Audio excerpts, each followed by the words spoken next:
Berawal dari operasi tangkap tangan oleh KPK di akhir bulan Februari 2021, berikut perjalanan kasus Gubernur nonaktif Nurdin Abdullah bersama dua terdakwa lainnya dalam kasus suap dan gratifikasi proyek infrastruktur di Sulawesi Selatan. Sudah vaksin semua kan? Ada yang belum vaksin? 27 Februari 2021 menjadi awal pengungkapan tabir kasus dugaan suap dan gratifikasi yang dilakukan pejabat di lingkup pemerintahan Sulawesi Selatan. Operasi tangkap tangan KPK terhadap Gubernur Sulawesi Selatan Nurdin Abdullah bersama pengusaha bernama Agung Sucipto serta Sekretaris Dinas Pekerjaan Umum dan Tata Ruang Pemprov Sulawesi Selatan yang juga menjadi orang kepercayaan Gubernur NA, Edi Rahmat, membuka benang merah transaksi haram antara pihak pemerintah dengan mitra pengusaha. Setelah sederet sidang pembuktian dilalui oleh terdakwa Agung Sucipto, 26 Juli 2021, Pengadilan Negeri Tindak Pidana Korupsi atau Tipikor Makassar menjatuhkan vonis 2 tahun penjara kepada Agung Sucipto, alias Anggu, terdakwa kasus suap Gubernur Sulawesi Selatan nonaktif Nurdin Abdullah. Fakta-fakta persidangan mengungkap, suap ini bertujuan agar tim Pokja memperhatikan secara khusus perusahaan Agung dalam lelang proyek infrastruktur di Sulawesi Selatan. Proyek yang diduga diincar Agung adalah pengadaan pembangunan jalan ruas Palampang, Munte, Boto Lempangan, dan pembangunan jalan ruas Palampang Munte Boto Lempangan 1 dengan nilai 15,7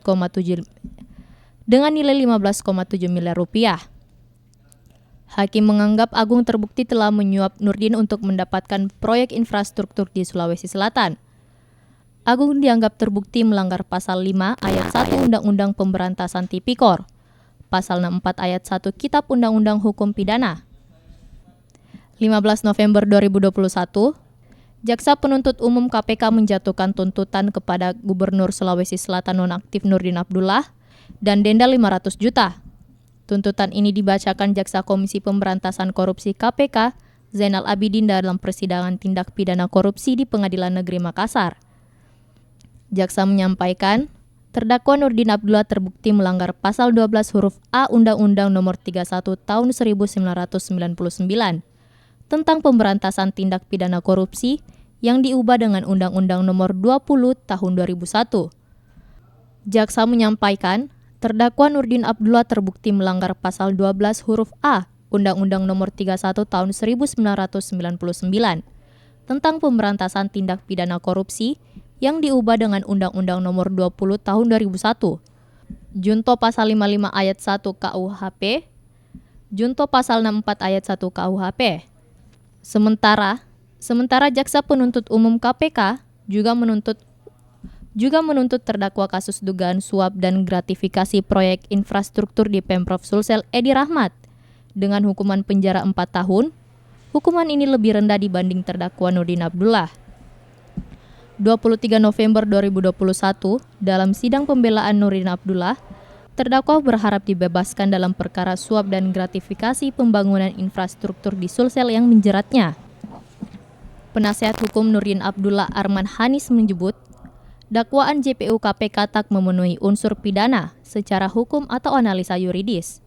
Pihaknya menganggap bahwa unsur-unsur yang diterapkan dalam pasal yang didakwakan atau dituntutan terkait perkara suap dan gratifikasi tidak memenuhi unsur. Sehingga tim penasihat hukum menilai Nurdin Abdullah layak untuk dibebaskan. 29 November 2021, Majelis Hakim Pengadilan Negeri Tindak Pidana Korupsi Makassar menjatuhkan vonis 4 tahun penjara kepada Edi Rahmat. Putusan ini tak jauh berbeda dengan tuntutan jaksa KPK dengan denda yang lebih kecil dari tuntutan, yakni sebesar 50 juta rupiah. Sementara itu, Majelis Hakim Pengadilan Tipikor Makassar menjatuhkan vonis terhadap Nurdin dengan pidana.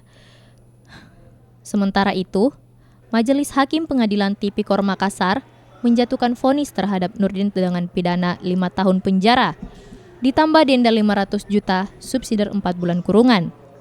Majelis Hakim Tipikor Makassar menyatakan Nurdin terbukti melakukan tindak pidana korupsi secara bersama-sama dan berlanjut, serta melakukan korupsi yang merupakan gabungan dari beberapa perbuatan yang dipandang sebagai kejahatan yang berdiri sendiri.